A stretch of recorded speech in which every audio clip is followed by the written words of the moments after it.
What is going on, guys? Big Ry coming at you with the NBA betting market for October 26th. We have 5 games on tap. We'll start off with Philly at the New York Knicks.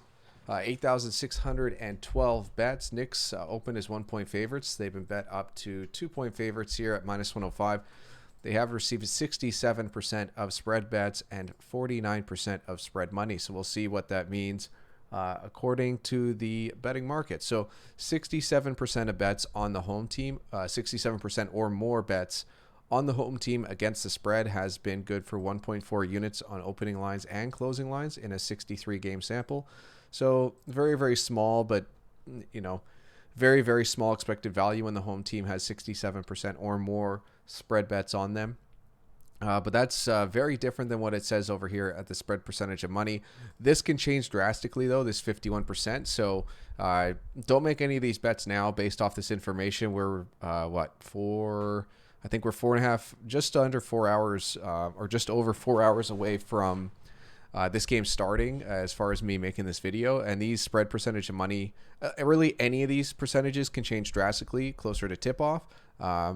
10 minutes before tip-off, I try to post them in our YouTube membership Discord if I get the chance, which has been happening pretty often. So I would highly recommend signing up for the membership, which includes the Discord and these types of betting market videos for other sports as well.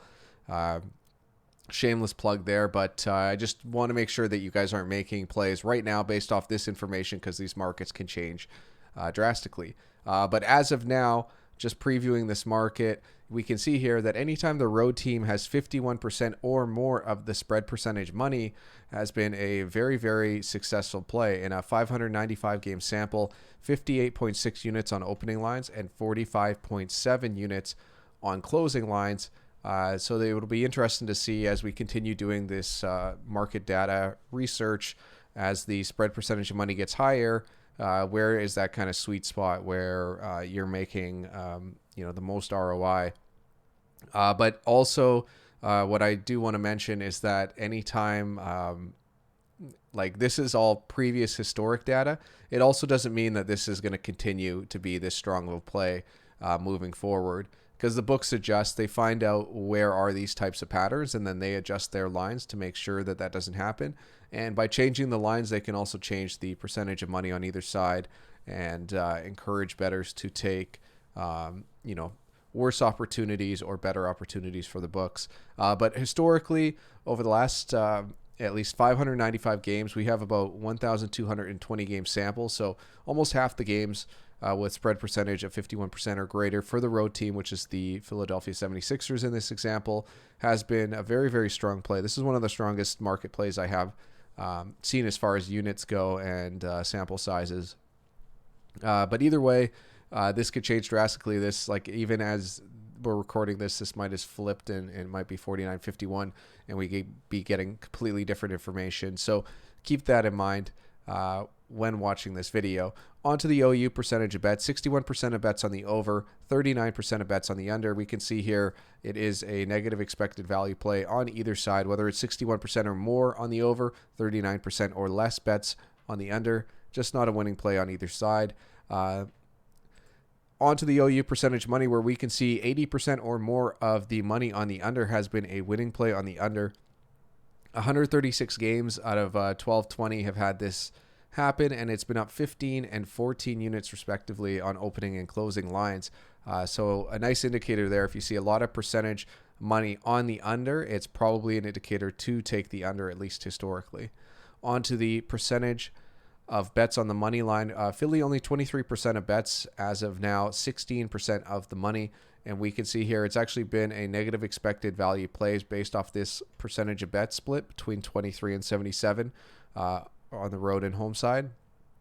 But we can see here, anytime the road team has received 16% or less of the money on the money line, it has been a positive play. 3.3 units on opening lines and 11.9 units on closing lines. So keep an eye on Philly, or at least any road team that's getting 16% or less bets on the money line, or 16% or less money on the money line. On to the next game, which is going to be between the Golden State Warriors and the see Thunder. Just waiting for this information to load. We can see here Golden State opened as 9-point favorites. They've been bet up half a point to 9.5. They've received 89% of spread bets, 58% of spread money. We do have 4 indicators here pointing towards taking the Golden State Warriors, as well as the line has moved in their favor from 9 up to 9.5. So we are getting the worst of the line if you are getting it at 9.5. The other thing, too, is that this is only a sample of one. So in 1,220 games, there's only been one example where the road team received 89% or more spread bets. So I'm not exactly going out on the limb here by saying this, but Golden State Warriors, right now, 89% of bets on the road side. That's going to come down. They'll probably end up, like that 75-80% range, if I had to guess. And then we would have much more of a sample here and more data to go off of. But currently, at the 89% or more, only one game. They have won, whoever it was, whichever road team it was, won that one game. And they made, their 1 unit respectively on the opening and closing lines. So let's focus more on the spread percentage of money here, because a much bigger sample, 467 game sample. And as we saw earlier with the 51% or more, we do have very strong indicators here for the Golden State Warriors as the road favorite here. 58% or more money on the road side has been a 49.8 unit or 36.6 unit play for the road team. So strong indicator there. It's looking like when there's a lot of spread percentage of money on the road team, it looks like it has been a nice play to make against the spread. On to the OU. I can see here this 57-43 split between the over-under. It has been a losing play no matter which way you go. So negative expected value based off of the percentage of bets. But based off the percentage of money, when there's 74% or more money on the under, it has been a winning play, 11.7 and 11.3 units in a sample of 232 games. So nice sample there, a decent return as far as the 11 units, 11 to 12 units, depending on if you're looking at opening or closing lines. So nice indicator when there's a lot of percentage money on the under. And then on to the money line. Unfortunately, we really don't have any information. There's no percentage information on the money line as far as the money goes. And 99-1, we have no games where the road team received 99% of money line bets. So we can just skip over that market altogether until we gather more data. Hopefully closer towards tip-off, we would have that. Next up, Los Angeles Lakers at the San Antonio Spurs. Lakers open -4.5. They've been bet down to 2.5, so there might be some injury news or guys sitting out for the Lakers that have moved this line. I haven't looked into any of that type of information, and usually I don't. I just follow the market and wherever that goes. So in this scenario, 4.5 bet down to 2.5. 67% of bets have been placed on the Lakers, but 52% of the money has been placed on the Spurs. And as we can see here, as far as percentage of bets, we do have a small positive expected value play on the based on the opening lines for the road team, which is the Lakers in this case. But we can see on the closing line, it actually has been a negative expected value play on either side. What's interesting to note here is the line has moved in favor of San Antonio, so you're actually getting a better price on the Lakers here at -2.5. I say all this, and then we'll take a look at the spread percentage of money, where we do see actually 2 positive plays for the home side. So anytime the home team is receiving 52% or more of the money, it has been a winning play for the home side. Not quite as strong as what it was for the road team when they had received it, but we can see here, if this just flips from 51% on the road team down to 48%, it already shows us that it's a stronger play to bet the home team, which is the Spurs in this case. So it just shows you how quickly it can flip. So these 50-50 markets, it might be better just to ignore them altogether, just because it can very easily flip, like even just a minute before tip-off. And it might be just too volatile to guess which side it's going to land on.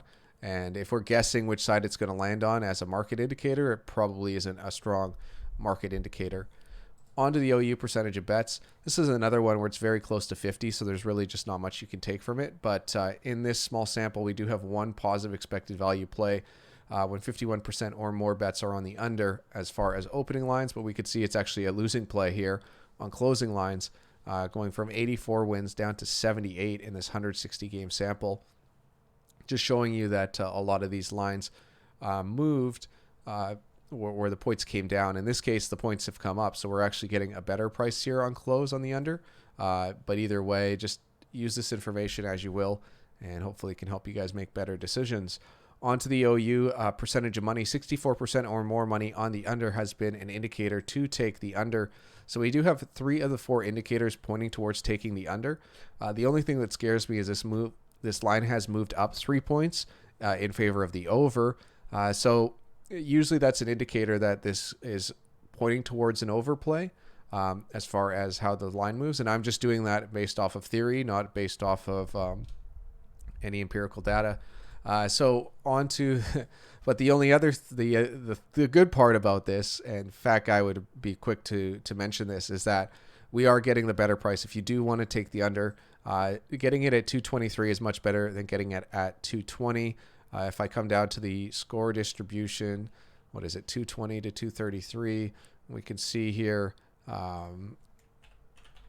let's take some of this. It's a difference of 8.3%. So that's quite the big difference when we come back here and look at this difference between 220 and 223.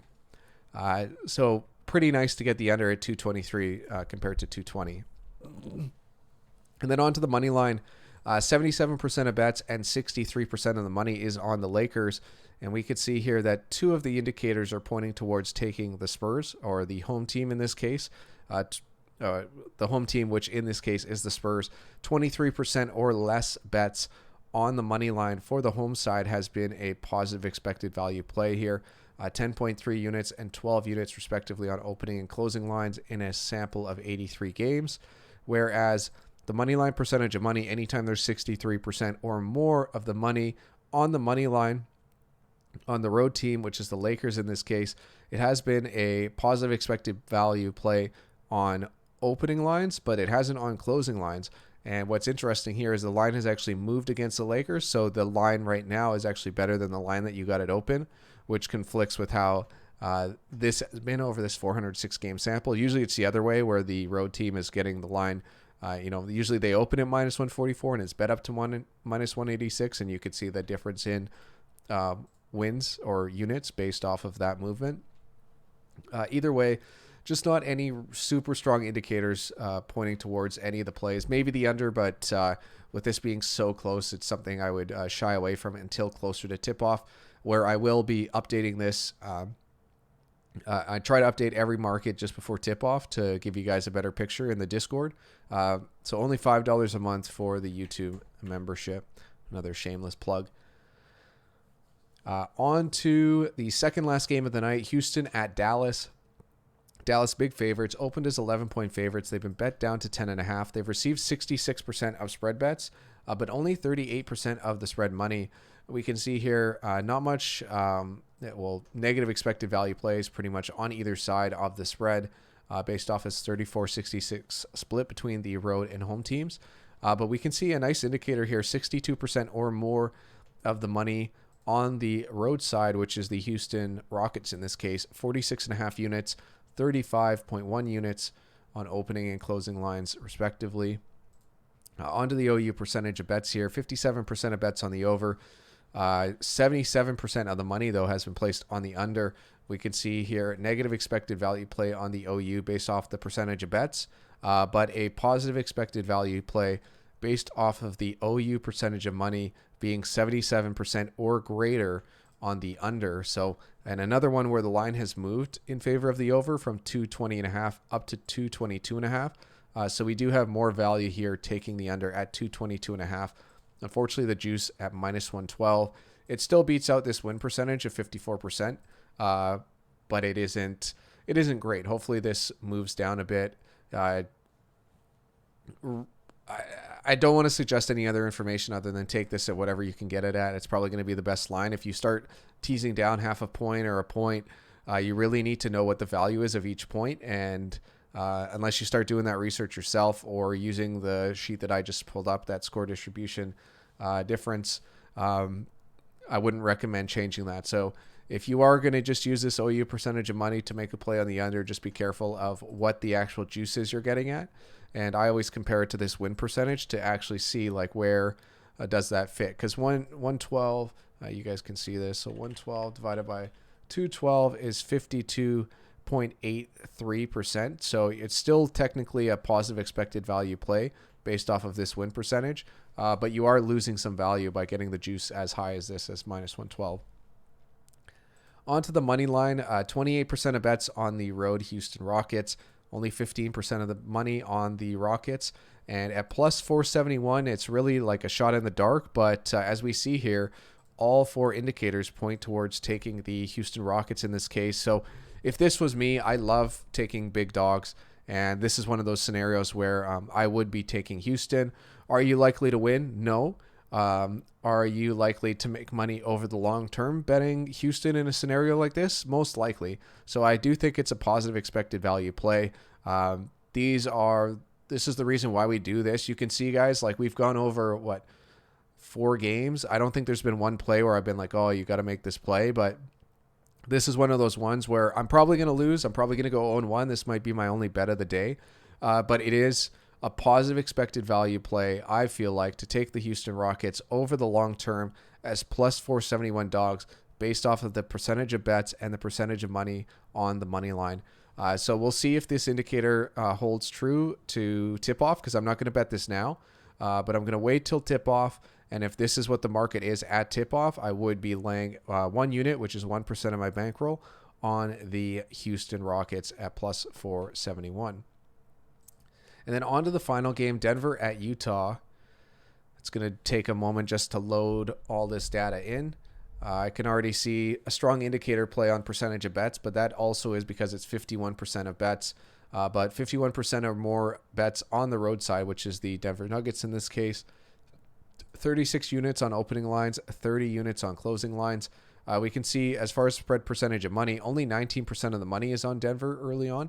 81 games, 1.2 units on opening lines, 1 unit on closing lines. So not a super strong indicator as far as percentage of money, but the percentage of bets is a strong indicator, albeit 51%. It's so close to that 50-50 margin. I would like to see the percentage of bets move slightly up or down away from 50, just so we can get more of a clear indication that it's going to close on one of those sides rather than this like flip-flop between 51 and 49 either way. It's just too close to call as far as the market goes.